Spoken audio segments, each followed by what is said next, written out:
Pemirsa, pemerintah menurunkan harga tiket pesawat untuk penerbangan selama periode Natal dan Tahun Baru 2024-2025. Kebijakan ini berlaku di seluruh bandara di Indonesia.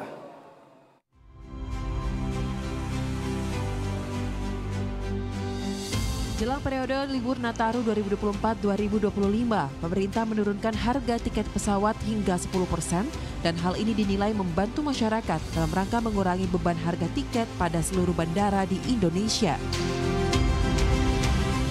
Juga kita mampu menurunkan harga tiket pesawat 10% menjelang akhir tahun. Biasanya sudah lazim kalau akhir tahun harga tiket pesawat pasti naik. Terima kasih Menteri Perhubungan.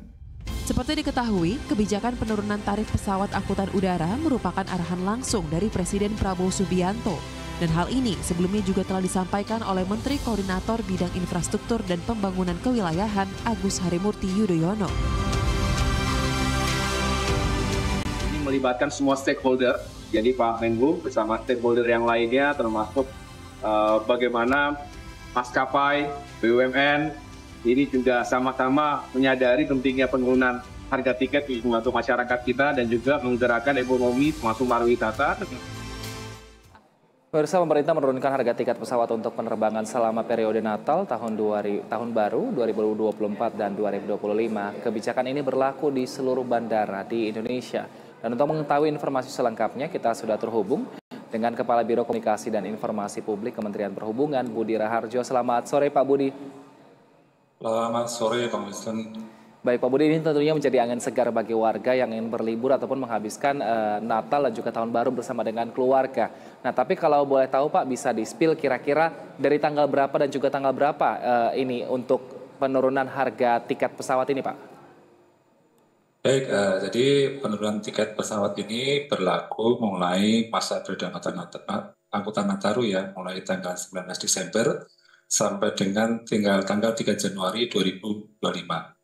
Karena demikian, ini pembeliannya itu mulai dari sudah tanggal 30 November ya, berlaku pembelian setelah 30 November itu mendapatkan penurunan tarif sebesar 10%. Demikian, Mas. Penurunan tarif 10% ini apakah untuk semua kelas penerbangan atau mungkin hanya untuk penerbangan LCC saja, Pak? Ini untuk semua penerbangan kelas ekonomi ya. Kelas ekonomi itu ada LCC, ada juga full services, ada juga yang namanya medium service. Ya. Tetapi ini berlaku untuk yang ekonomi. Tidak berlaku pada business class. Oke, baik. Nah, ini juga untuk apakah penerbangan hanya domestik saja atau mungkin internasional juga berlaku? Ini hanya berlaku untuk penerbangan domestik. Jadi untuk penerbangan internasional tidak ada perubahan. Baik, lantas apa tanggapan dari Asosiasi Penerbangan ini, Pak? Mengingat saat ini yang biasanya mungkin di akhir tahun akan tinggi harga pesawat karena memang trafiknya dan juga permintaannya kan semakin banyak. Namun di saat ini pemerintah malah menurunkan 10% harga pesawat. Lantas seperti apa tanggapan asosiasi?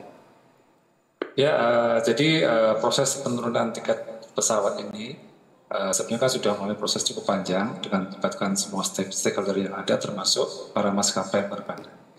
Jadi ketika kemudian tiket ini bisa turun, ini sudah mulai sebuah kesepakatan dan sebuah keputusan sehingga seluruh maskapai itu mendukung terkait dengan ujian pemerintah untuk menurunkan tarif tiket pesawat tersebut. Perlu diketahui juga memang penurunan tarif tiket pesawat ini berasal dari beberapa komponen yang mendapat intervensi, diantaranya adalah harga aftur. Harga aftur itu PT Pertamina memperlakukan diskon maksimal sebesar 10% untuk bandara-bandara di luar Cengkareng mendekati harga sama dengan bandara yang di Cengkareng. Kemudian juga ada sumbangsih dari operator bandara, di mana operator bandara memberikan diskon 50% untuk jasa PJP2U atau Passenger Service Charge yang bisa dikenakan oleh penumpang yang mereka memanfaatkan bandara. Dan juga ada penurunan tarif sebesar 50% terkait dengan jasa PJP 4U atau jasa pendaratan pesawat, jasa parkir pesawat, dan jasa penyimpanan pesawat yang biasa dikenakan oleh bandara kepada para maskapai. Demikian, Pak Mister. Baik, tapi kalau untuk diskon 10% ini kan sebenarnya masih bisa tanda kutip diakali oleh maskapai yang biasanya mungkin menaikkan dulu harga kemudian habis itu baru didiskon. Nah, karena memang mungkin di akhir tahun ini biasanya harga memang tinggi sehingga mungkin potongan 10% ini tidak berasa bagi warga. Mengapa opsinya adalah potongan 10% tidak menerapkan tarif batas atas seperti itu Pak Budi, sehingga mungkin kalau tarif batas atas kan akan lebih jelas batasannya.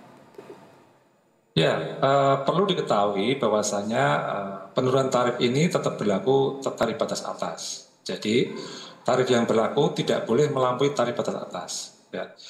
Namun dalam kondisi tarif normal, dalam koridor tarif batas tersebut dikenakan penurunan sebesar 10%. Jadi bagi semua konsumen, calon penumpang, ketika mereka mendapatkan tiket atau mereka membeli tiket, akan ada penyampaian informasi sebenarnya berapa sih harga yang mereka bayar itu sebelum dikenakan turunan dan sesudah dikenakan turunan. Selain itu juga Kementerian Perhubungan, dalam ini ada Direktorat Jenderal Perhubungan Udara, itu juga ada tim pengawas untuk bagaimana mereka bisa memberikan kepastian bahwasanya penurunan tiket ini benar-benar dilakukan oleh pihak maskapai. Demikian kira-kira Pak Misra. Baik. Lalu bagaimana juga nanti ke depannya pemerintah ini memastikan supaya tadi para maskapai ini menjual tiket di ambang batas atas tadi Pak? Karena kan kita mungkin sebagai warga tidak mengetahui sebenarnya batas atas untuk penerbangan di setiap rute itu berapa. Apakah kita juga akan mendapatkan informasi tersebut? Iya, jadi sekali lagi mekanisme terkait dengan penjualan tarif ini ada pengawasan dari pemerintah. Ya, dalam ini ada Direktorat Jenderal Perhubungan Udara, dan ini ada tim tersendiri untuk melakukan pengawasan tersebut. Dan khusus kepada para penumpang itu akan diberikan informasi mengenai sebenarnya tarif yang dikenakan itu normalnya berapa, tetap di bawah koridor tarif batas atas, dan kemudian ketika dilakukan penurunan tarif mereka mendapatkannya berapa. Jika memang melampaui batas tarif atas, saya yakin itu harganya pasti terasa cukup tinggi dibandingkan harga biasa, harga biasa selama ini mereka beli. Sehingga itu juga pasti konsumen juga akan merasakan hal yang ketidakwajaran. Untuk itu terkait dengan mekanisme pengawasan juga kami juga menyediakan mekanisme pengaduan, di mana di dalam setiap bandara itu ada posko-posko atau counter-counter yang terkait dengan customer service, di mana mereka secara langsung bisa menyampaikan komplain jika dia dirasa ada masalah. Selain itu juga komplain terhadap masalah ini bisa disampaikan melalui media sosial yang ada di masing-masing maskapai atau media sosial Kementerian Perhubungan yaitu Kemenhub 151. Demikian Pak Misna.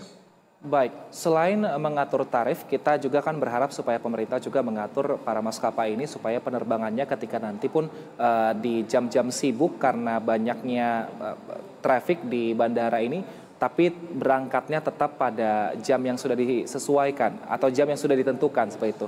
Bagaimana juga pemerintah menganjurkan kepada para pihak maskapai ini Pak, supaya tadi berangkat sesuai dengan jamnya? Ya, saya kira yang terkait dengan on top performance atau OTP itu menjadi sebuah kinerja dari sebuah maskapai, Pak. Jadi saya kira mekanisme jadwal pesawat itu sudah diatur sedemikian rupa sehingga kemudian diupayakan memang tidak ada keterlambatan kecuali technical factor ya. Technical factor itu juga terkait dengan cuaca juga. Ya.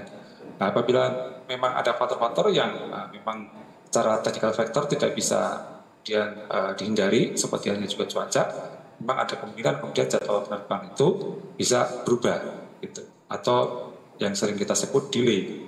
Tapi secara keseluruhan yang namanya mekanisme jadwal itu sudah diatur sedemikian rupa sehingga diharapkan memang penumpang bisa menaiki atau memanfaatkan jasa penerbangannya sesuai dengan waktu yang telah ditentukan. Demikian Pak Mis. Baik, terima kasih atas informasinya. Kepala Biro Komunikasi dan Informasi Publik Kementerian Perhubungan telah bergabung bersama kami, Pak Budi Raharjo. Sehat selalu Pak Budi. Terima kasih.